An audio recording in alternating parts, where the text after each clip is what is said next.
A quiet morning in Ouagadougou, Burkina Faso, President Ibrahim Traore steps into his modest office. Books about Thomas Sankara sit beside a time-worn map of the country. His team has just received an unexpected invitation to join a global virtual conference on African sovereignty and international cooperation. Traore sits before the screen amid stacks of documents on sustainable development, thinking this is just another meeting in his busy schedule. He doesn't anticipate that this moment will become extraordinary.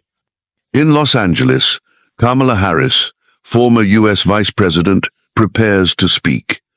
In a brightly lit room, a family photo reminds her of her journey from Oakland to the pinnacle of politics. Harris knows this speech is crucial, but she hasn't yet grasped its full power. Adjusting her microphone, she looks into the camera, her eyes blazing. "President Traore," she begins, her voice steady yet full of emotion. "Today, I want to talk about dignity." Traore, flipping through documents, looks up immediately. Something in Harris's voice, powerful, sincere, silences the room. The international delegates on the screen seem drawn into the moment. Harris stands there, not just as a leader, but as a messenger connecting continents. Traore senses a fresh breeze. A speech is about to touch hearts, not only his, but those of the world watching. Before diving into the story, comment where you're watching from and don't forget to subscribe so you won't miss the latest stories.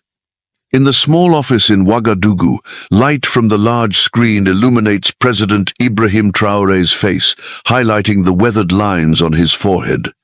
The global virtual conference, where world leaders gather, is reaching a pivotal moment. On the screen, Kamala Harris stands resolute in her brightly lit Los Angeles room, her sleek black hair neatly styled, her eyes radiating determination mixed with warmth.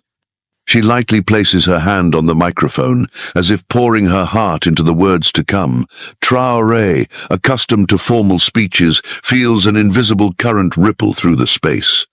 Harris is not just a politician, she is a storyteller, ready to reach the souls listening.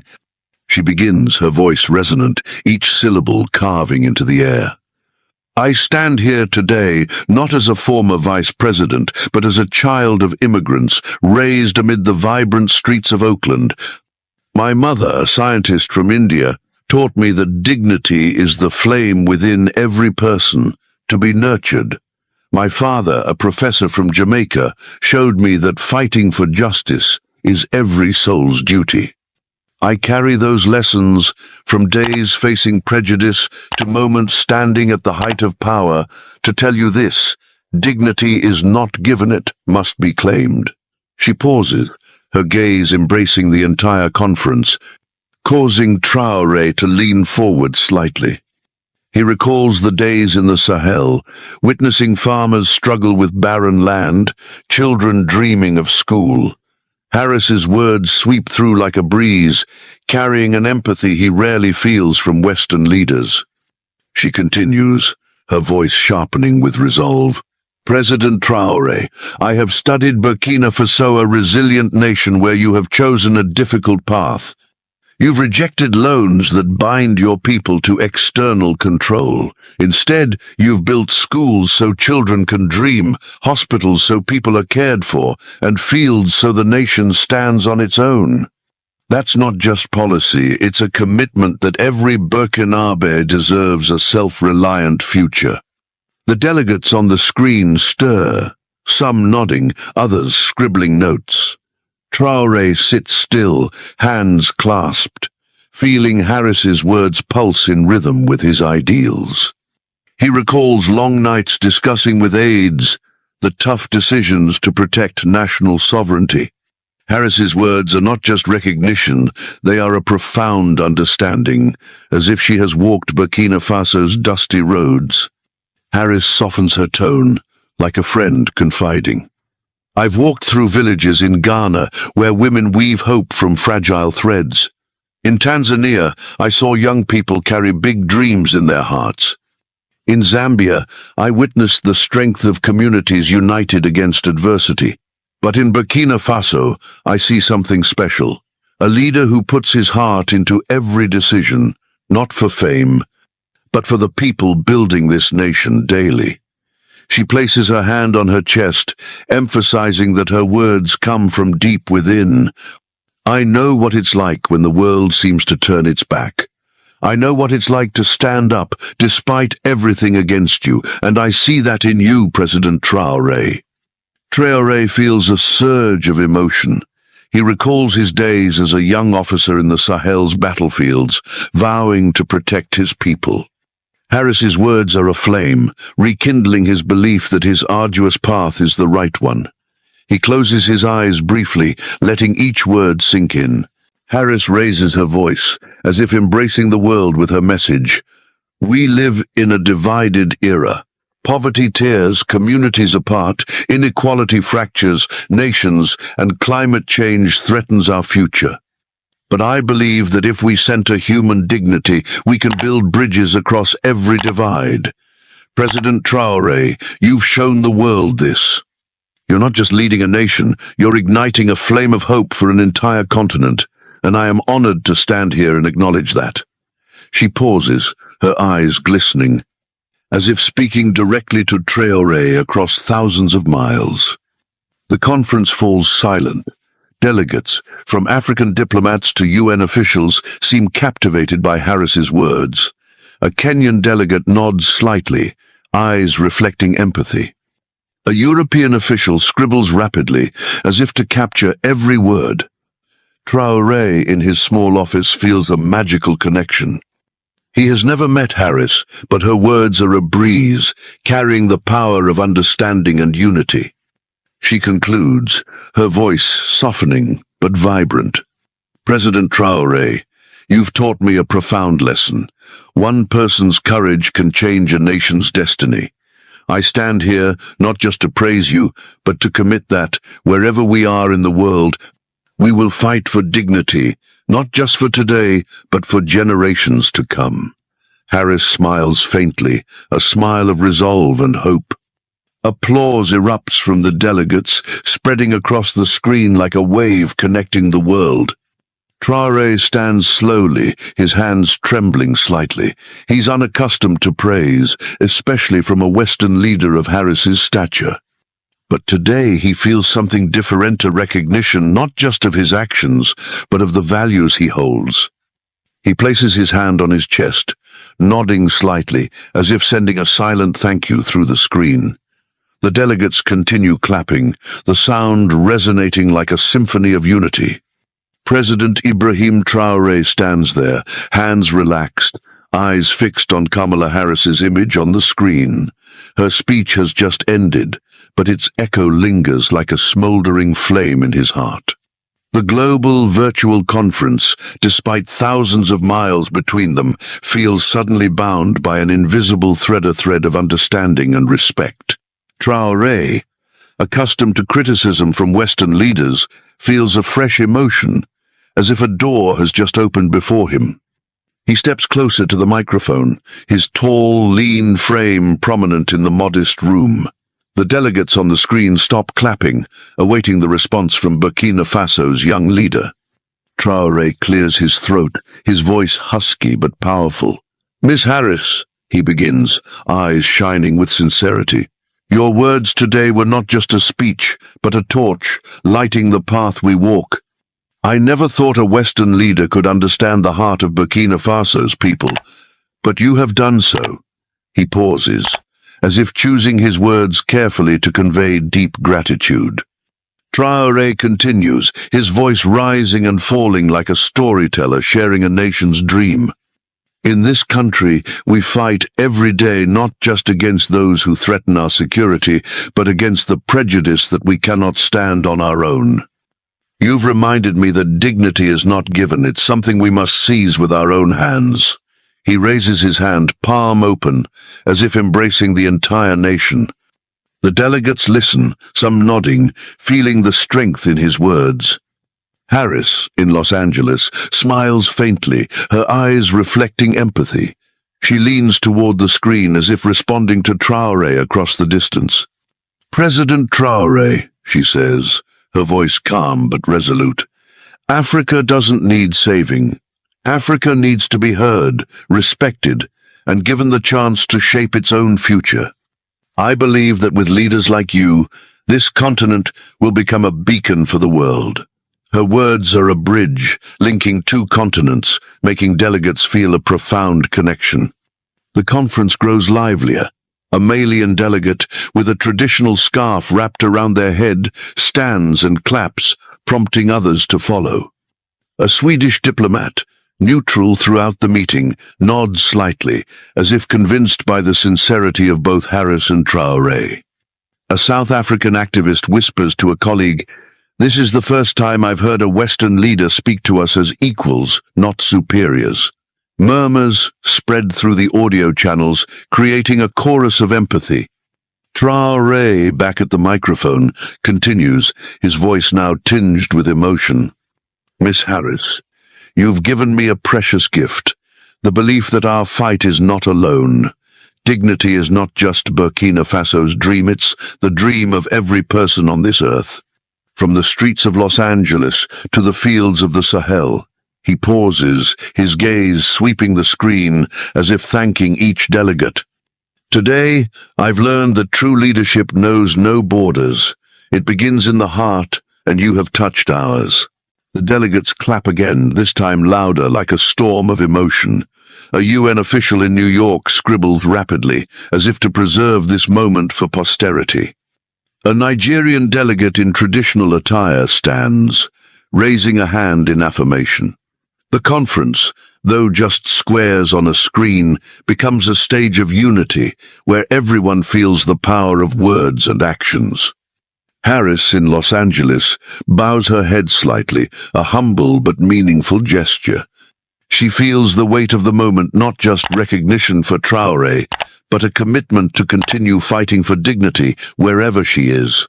She adds, her voice gentle but firm, "President Traore, I see in you not just a leader, but a brother in the fight for justice. Together, we can build a world where dignity is not just a word, but a reality." Her words are a promise, making Traore smile faintly, a rare smile amid tense days. Traore responds, his voice now carrying renewed resolve. "Miss Harris, your words today will stay with us, not just in this room, but in every village, every field of Burkina Faso. I commit that we will continue this path, not just for our people, but for all who believe in dignity." He stands tall like a mountain, eyes blazing with conviction. The delegates clap again, the sound echoing through the virtual space like a declaration of unity. In that moment, Traore feels a shift within. He is not just the president of a small West African nation, he is part of a greater dream, one Harris has ignited. He thinks of his people back home, the farmers, the children, the mothers, awaiting a better future. Harris's words are a lamp, illuminating the path ahead, making him believe they are not alone.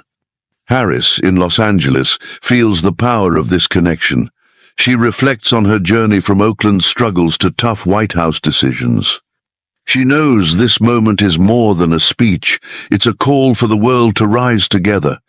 She touches the family photo on her desk, as if thanking those who gave her the strength to speak these words.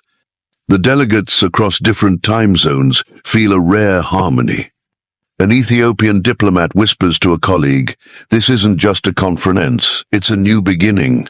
A Canadian official, usually stern, smiles faintly, caught in the moment's pull. The applause fades, but the air remains charged, as if the world has witnessed something profound. Traore sits down, eyes still on the screen. He knows this moment won't end here. Harris's words, her sincerity, will echo not just in this room, but in the hearts of millions. He feels a new responsibility not just to lead Burkina Faso, but to contribute to the shared dream Harris has painted. Kamala Harris's speech at the virtual conference, though just distant sounds, has become a cool breeze seeping into every home, every field in Burkina Faso. President Ibrahim Traore, leaving the modest conference room, carries a fierce conviction. Harris's words, like a precious gem, have sparked pride and hope in the people, from remote villages to urban centers. In the Sahel Aminata, a single mother with calloused hands stands amid her lush vegetable garden. She is part of a farming cooperative Traore initiated, where women grow and share crops together. I heard about Miss Harris on the radio, Aminata says, eyes shining. She spoke of dignity, as if she knew the nights I stayed up watering plants for my children's future.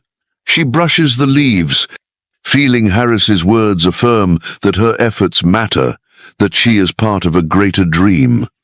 At a tin-roofed school in the outskirts, Issouf, a 10-year-old boy with a worn backpack, listens intently as his teacher recounts Harris and Traore's exchange.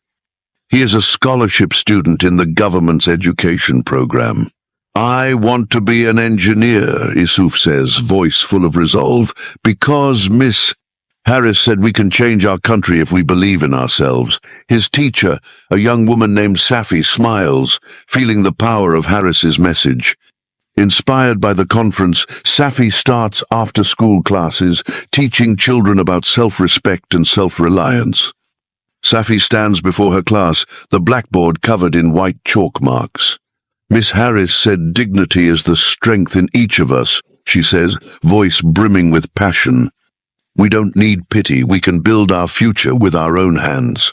The students nod, eyes sparkling, as if Harris's words have planted a fierce belief that they can overcome the challenges of this arid land. In central Ouagadougou, a ceremony honors Traore's Guardians of Knowledge initiative for education and agriculture.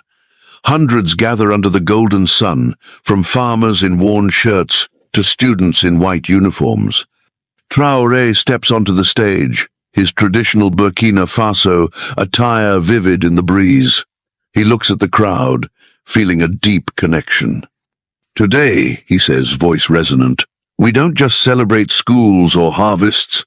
We celebrate the resilience of every person who chooses to believe in their dignity." The crowd cheers, applause crashing like waves. Traore continues, his voice softening with emotion. "A woman from afar, Miss Kamala Harris, saw what many overlook, that Burkina Faso is a flame of hope. She reminded us that every step we take is a declaration of self-reliance." He raises his hand, as if embracing the nation, and the crowd responds with resounding cheers. During the ceremony, a young girl named Kadidia, with wide eyes, steps onto the stage. She holds a small wooden statue she carved, depicting two people holding hands, inscribed with "Kindness Unites Worlds." Kadidia hands it to Traore, her voice young but steady. "Mr. President, this is for you and Miss Harris, for giving us faith." Traore accepts it, his eyes glistening with emotion. He holds the statue up for all to see, and the applause roars again, like a pledge that kindness will always light the way. In the crowd, people like Aminata feel a new strength. She thinks of future harvests, her children in school, and a future unbound. Issouf, standing with friends, clutches his notebook, dreaming of the day he'll build bridges for his village. Safi, watching her students, feels her heart swell with hope.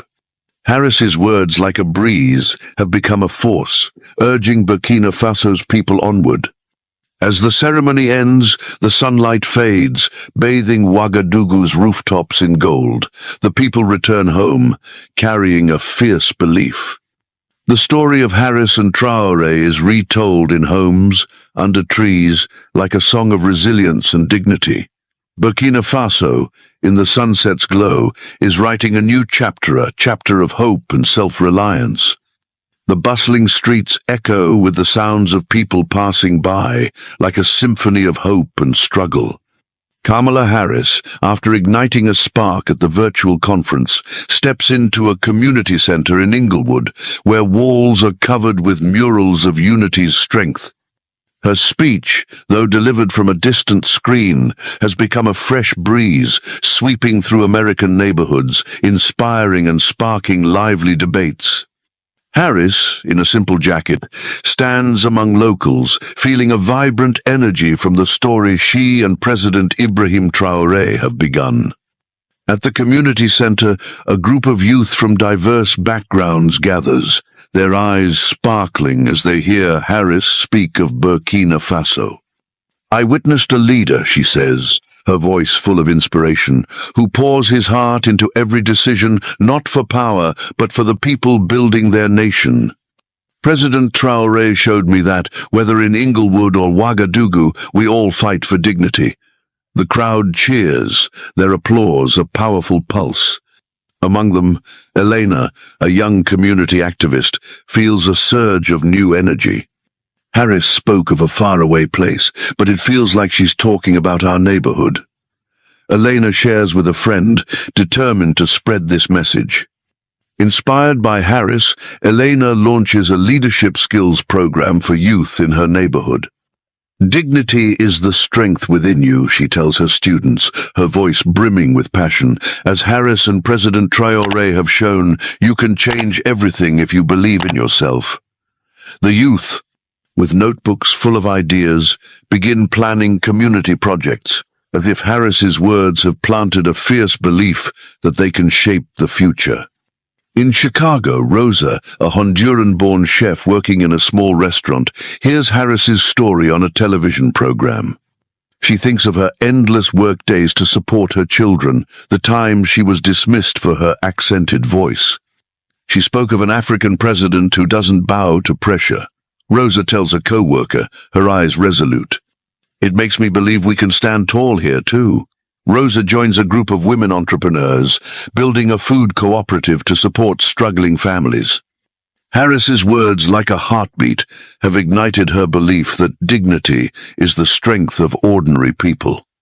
However, not every corner of America embraces Harris's message with enthusiasm. In Washington, D.C. meeting rooms, some commentators and politicians voice opposition. Harris is praising an African leader, but does she understand the context? An analyst says on a television show, voice full of skepticism. Another politician declares, "We need to focus on domestic issues, not far-off stories." The criticisms, like a small storm, try to dim the light Harris has brought. Undeterred, Harris appears in a live interview at a Los Angeles studio. With calm resolve, she looks directly into the camera, her eyes like steel. "I'm not praising an individual, I'm recognizing a people's strength," she says, her voice sharp yet emotional. "President Traore and the people of Burkina Faso show us that dignity is a flame that crosses all borders. If that makes anyone uncomfortable, maybe we need to ask what we're fighting for." Her words, like a beam of light, pierce through doubt, prompting the studio audience to stand and cheer.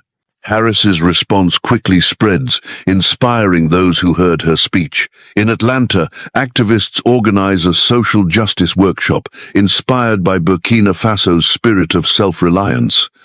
Harris opened a new perspective. An organizer says, voice full of resolve, "We can learn from those rising in Africa to transform our communities."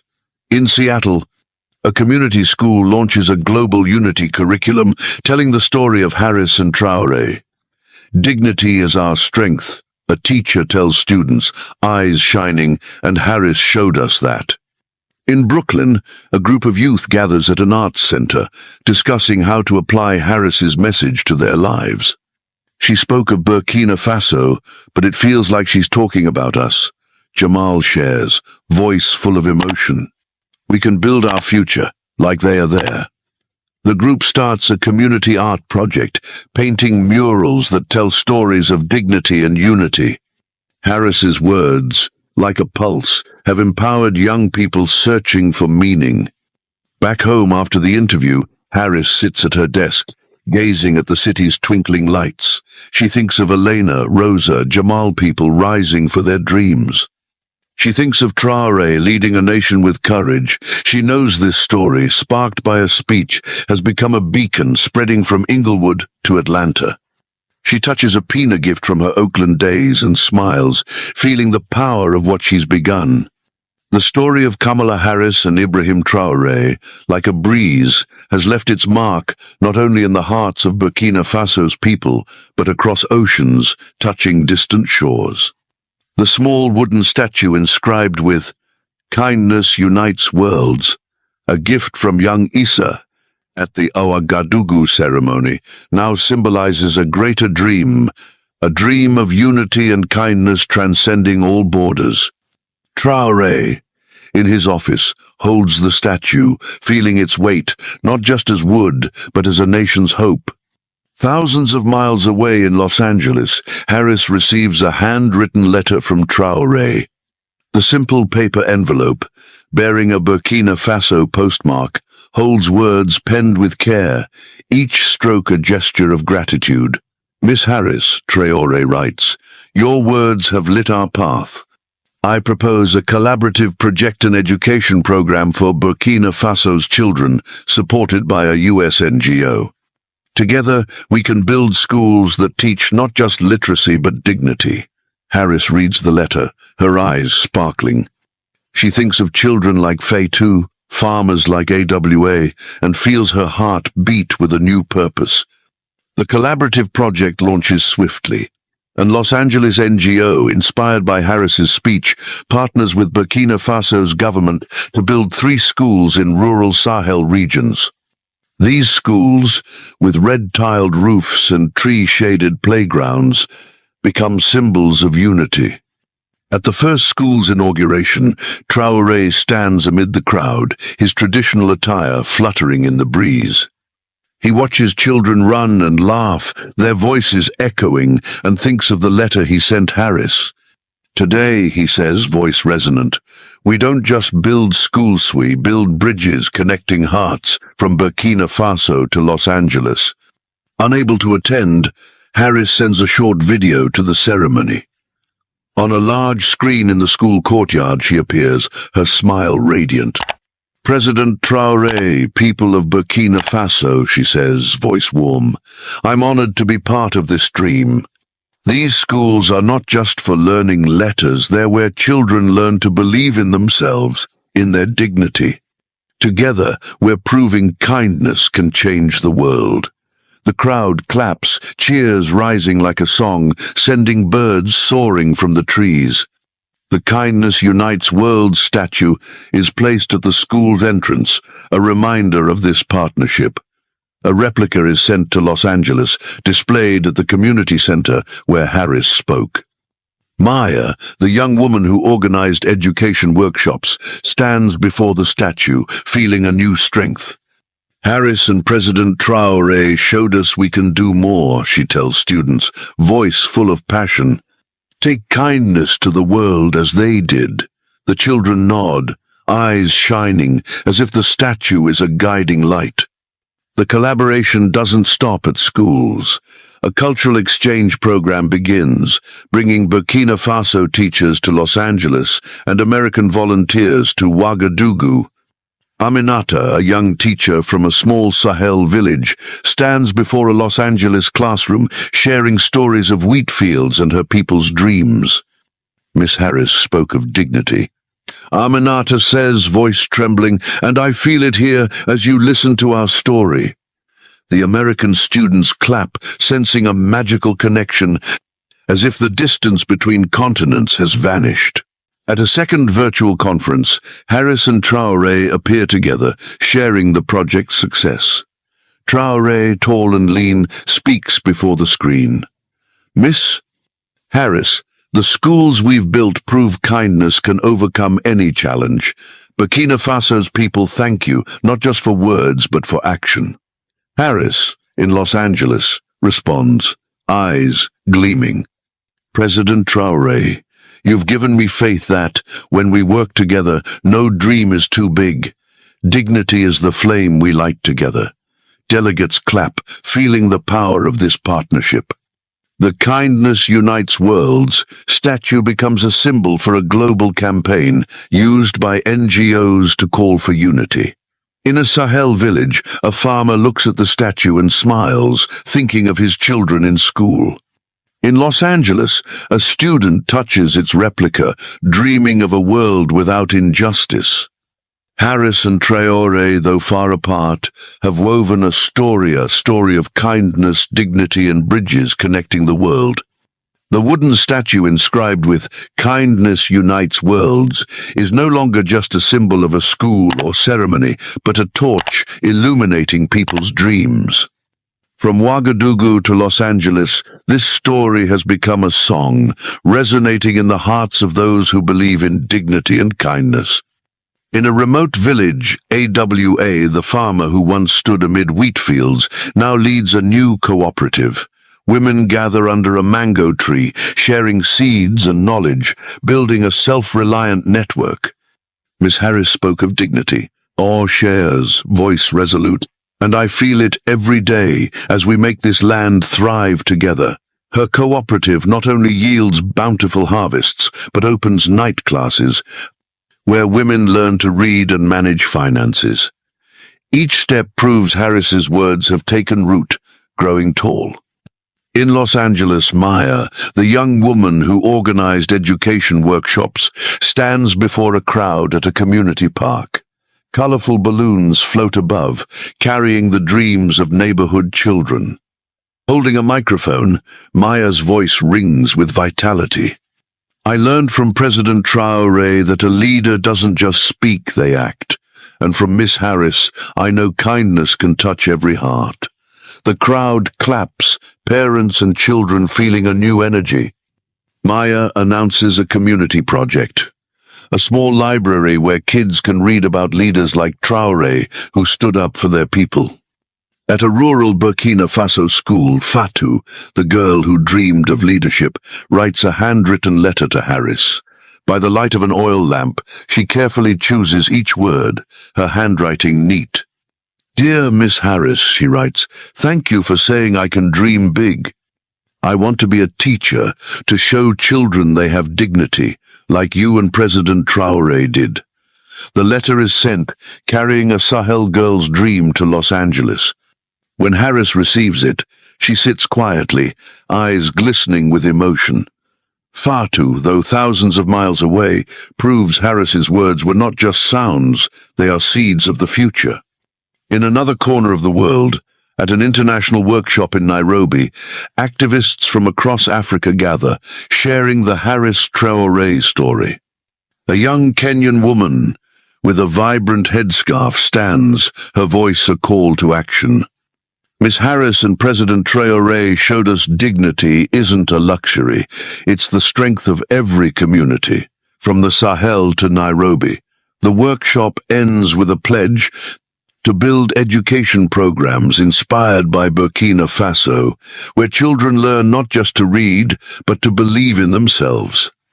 In Los Angeles, Harris attends a community event where the Kindness Unites Worlds statue is prominently displayed. She stands before the crowd, eyes blazing.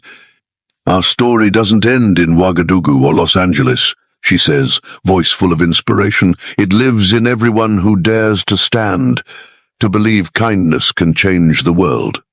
The crowd cheers, feeling the power of a shared dream. Harris thinks of Fatou, AWA, Maya, and Traore people writing this story together. In Burkina Faso, Traore walks through a wheat field where farmers like AWA harvest a new crop. He pauses, watching the stalks sway in the breeze, feeling a fierce conviction. Harris's words, Issa's statue, and Fatou's dream have become a force, urging him onward. He knows this story, like a river, will keep flowing, carrying hope to new horizons. Harris, in a quiet Los Angeles room, holds Fatou's letter, the Burkina Faso girl dreaming of teaching. She smiles, feeling a deep connection to people she's never met. "I began this journey to speak of dignity," she thinks, "but people like Fatou, Awa, and Traore taught me dignity is the strength of hearts that never give up." She looks out the window, where city lights twinkle, and sees a world changing, one small but meaningful step at a time.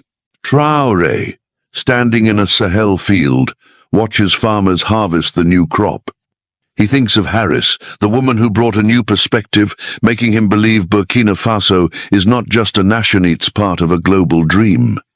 "We don't just sow seeds in the soil," he tells a farmer, voice resonant. "We sow hope for generations to come." The farmer nods, eyes shining, as if feeling the power of the legacy Traore and Harris are building. In a small village, the Kindness Unites Worlds statue becomes a gathering place for children. They play around it, retelling the story of a president and a woman from afar who gave them faith to dream big. A girl, clutching a notebook like Fatou, whispers, "I'll tell this story to my children, so they know kindness can change everything." Her words, like a breeze, carry the legacy of Harris and Traore to new horizons. From Los Angeles to Nairobi, from the Sahel to Atlanta, this story has become a call to action. People like Maya keep building libraries, AWA expands her cooperative, and Fatou writes new dreams. Harris and Traore, though far apart, have painted a pictura world where dignity is a flame that never fades. Under Burkina Faso's moonlight, the wooden statue stands, a promise that kindness will always bridge every heart. The story of Kamala Harris and Ibrahim Traore in Ibrahim Traore Left Speechless After Kamala Harris's Moving Speech delivers a profound message about dignity, kindness, and unity, directly applicable to life in the United States today. In the context of 2025, as America faces challenges like social inequality, political polarization, and climate change, this story emphasizes that dignity is the flame connecting all people, as Harris shared in her speech, inspired by her journey overcoming prejudice in Oakland. Characters like Jada, Rosa, and Jamal in America, or Aminata and Issouf in Burkina Faso, show that small actions, from organizing education workshops to building cooperatives, can create big change. Just as the school project and Kindness Unites Worlds statue linked two continents. The lesson is that every American, regardless of background, can be a changemaker by acting with kindness and respecting others' dignity, as Harris and Traore did. Instead of letting criticisms, like those from Washington, D.C., politicians aimed at Harris, discourage us, we should follow her example, steadfastly defending our values, as she affirmed that dignity knows no borders. Start in your community a class like Elena's, an art project like Jamalsto, build bridges of unity, as the wooden statue symbolizes.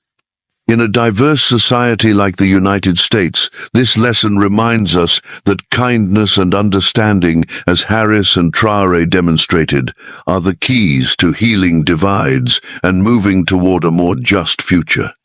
Subscribe to the channel to spread the message of dignity and kindness, like the journey of Harris and Traore.